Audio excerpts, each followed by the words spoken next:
So I mentioned that my ex and I, we were together for a really long time, so we knew so much about each other. But one thing that he didn't know about me until toward the end, I told him that sometimes I pee in the shower. And by sometimes, I mean every time. And don't you guys act like you don't do it too. We are all swamp monsters.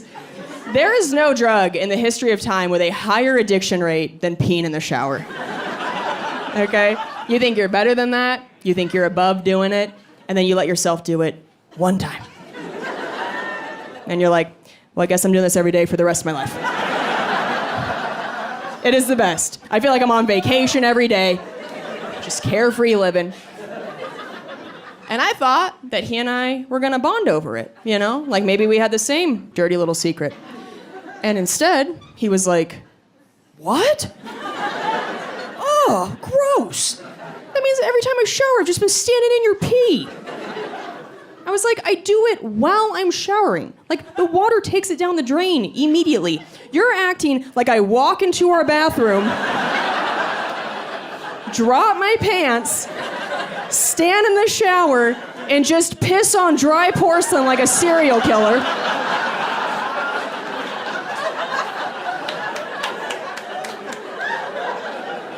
And then get out, put my pants back on, and just leave you a puddle of urine like a feral cat. I was like, I'm gonna start peeing on your pillow, give you some real problems. This is nonsense. One of my friends told me that apparently we're all supposed to throw our pillows away once a year and get new ones. You guys been doing that? Feels good to be gross together, huh? We all have such a weird attitude toward pillows because they cost like $10, but we all keep the same disgusting pillows for decades, like it's the Great Depression. Like we're some old prospector like, well, this here's the pillow they gave me at the orphanage, and I'll be goddamned if this ain't the same pillow I die with. Why? Pillows and towels, right? Like, we never get rid of towels. They just eventually become the ones you, like, dry the dog with.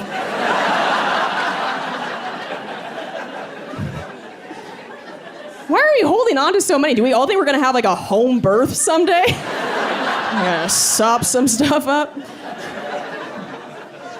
My grandparents' towels are historical artifacts at this point. I don't know if you visited your elders recently. They have washcloths that look like they were woven from wheat. I'm like, did this belong to Jesus? I feel like I'm drying my face with a Triscuit. My eyelids are bleeding.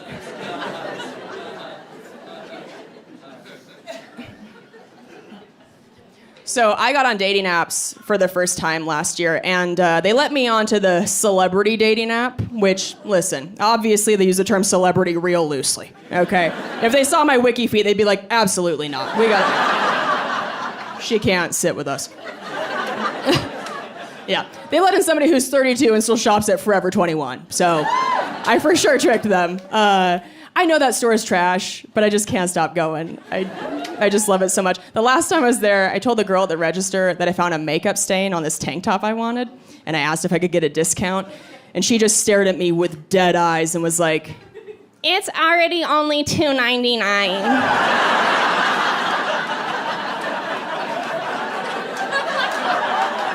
I think the craziest part about getting divorced is having to change your emergency contact back to your mom.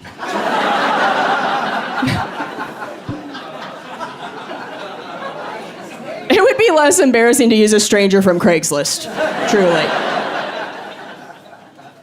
But other than that, it went pretty smoothly. Like, we still have a lot of love and respect for each other. He's also a comedian, so we didn't have a lot of assets to split up. It's not like there was a summer house and a boat. It was like, do you want the Batman Begins DVD? Who gets the good spatula? And after some time had passed, we decided that we were going to try and be friends again. And that's always a little weird the first time you try hanging out with an ex as a friend. When he saw me, he fist bumped me. I was like, wow, honestly, I would rather have you fist me. That would feel less physically uncomfortable than this nightmare you just put us through. Hated that. Absolutely not. And I've had the deadly peanut allergy for most of my life. So for the 8 years we were together, he had to stop eating peanut products because if he did and then kissed me, my throat could close. So when I saw him, I was like, oh, what's it like to eat peanut butter again? He goes, oh man, we should have broken up a long time ago.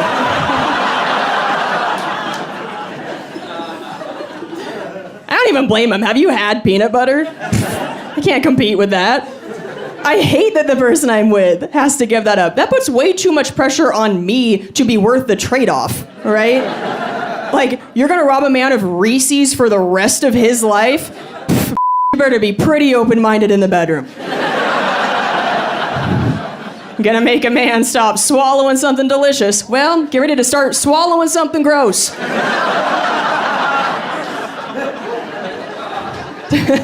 You gotta fill the void that Snickers left. A missionary with the lights off ain't gonna cut it anymore. So, had to learn some new moves and watch some tutorials. That's what I call porn. It's just educational for me now. I just watch with a little notepad like, oh, pretend to gag. Okay. Seems good. I do think it's easy when you get married to stop trying as hard in bed, but God, if you get divorced and you start trying to date again, it's like having to come back out of retirement. You know? It's like you gotta start stretching, get ready to run another BJ 5K. Like, no, I just did this.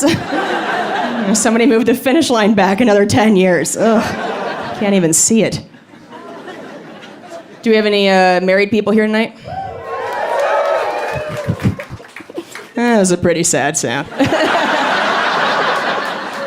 You guys were faking it a little bit. You're like, eh. Some of you just treated it like a silent auction. You were like... Just so sad. Anybody here been married for a really long time, like over 20 years? You guys are so cute. How long have you been married? 21. Give it up for 21. That's a long time. Yeah. So you guys get it. If you've been working the same job for over 2 decades, you start to cut some corners. Right? But if it is your first week at a new job, you are hustling. You just start. I'm sure you dudes have figured out by now that the best job you ever get from us is the first. Because women, we're so competitive, we know that you're about to compare us to every other one you've ever had. So we just enter the arena that night like, I will be queen. Give me that. We pull out all our tips and tricks, hurt our knees, throw our back out. We want a trophy. We will give head to get ahead. But then you get married and you start to treat like you're assembling IKEA furniture. Just skip a few steps, and by the end you're like, next time I'm hiring somebody else to do this.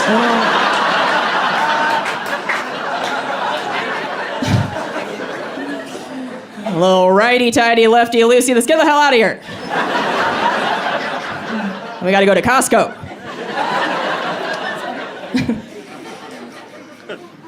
I tried to avoid the whole post-breakup identity crisis. One of my friends went through a breakup, and she got this dramatic haircut afterward as a revenge move against her ex. She's like, if he sees me, he's gonna know he missed out on this whole other me.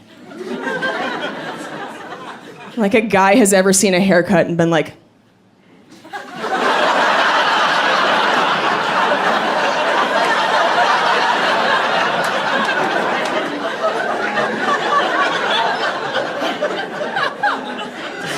Never got a asymmetrical lob, Lisa.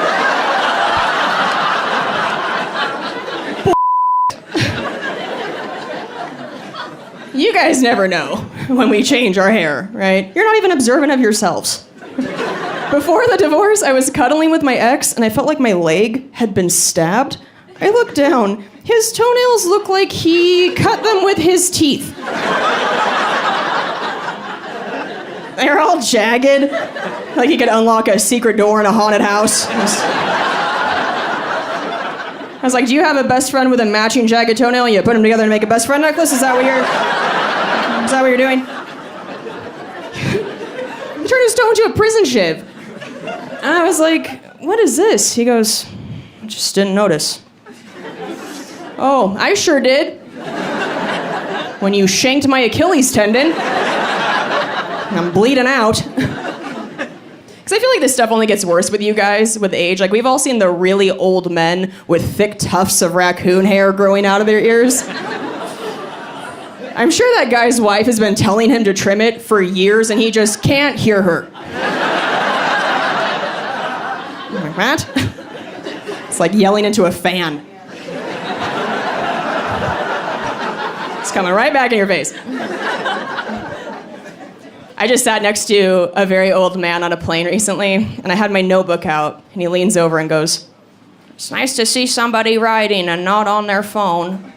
And I was like, aw, he doesn't know I'm writing jokes about cum.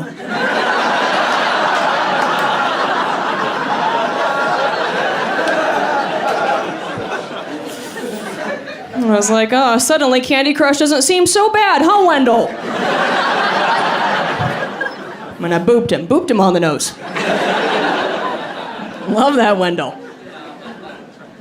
It does feel a little weird to start over now in my 30s, but at least I know now what I like and don't like in a relationship. For example, I don't care how hot you are, I'm still never gonna eat your ass.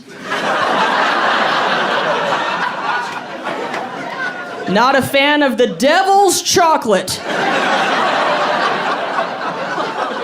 No, thank you.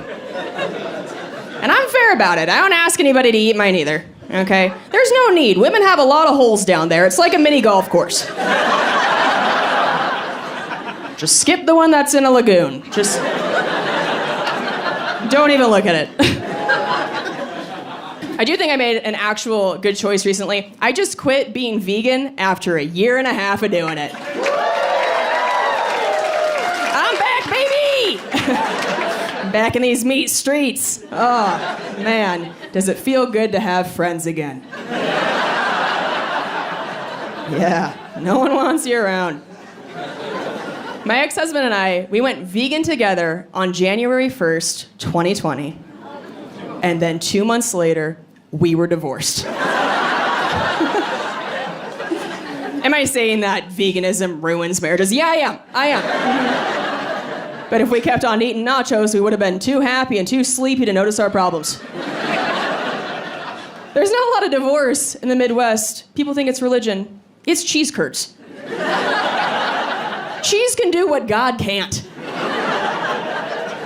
A couple hasn't had sex in 20 years, but they eat a cheese curd and go, you know what? One more day.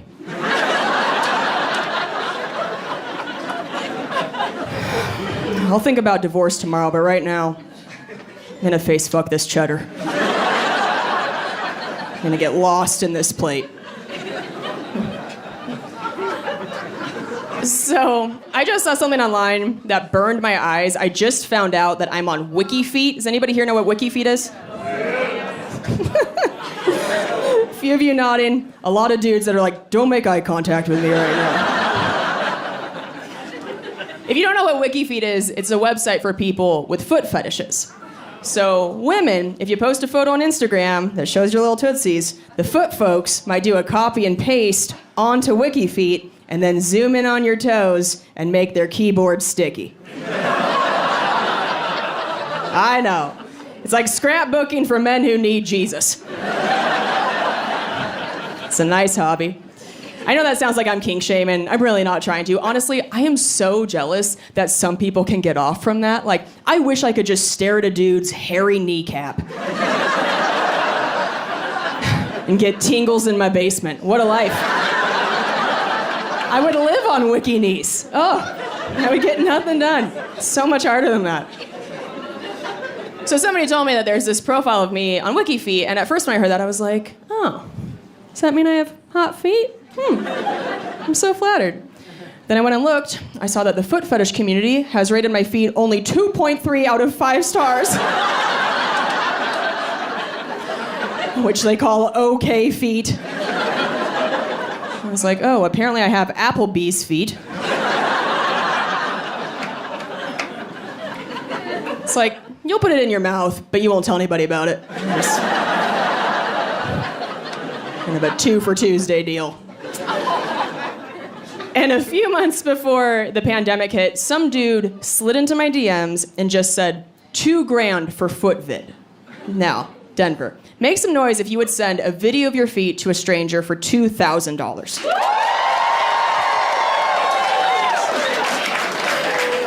Godless animals, all of ya.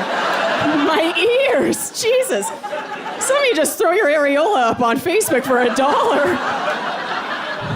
Aunts and uncles seeing it, you don't give a shit. You're like, Venmo me my dollar, Aunt Sherry, I earned this. This is a solid nip.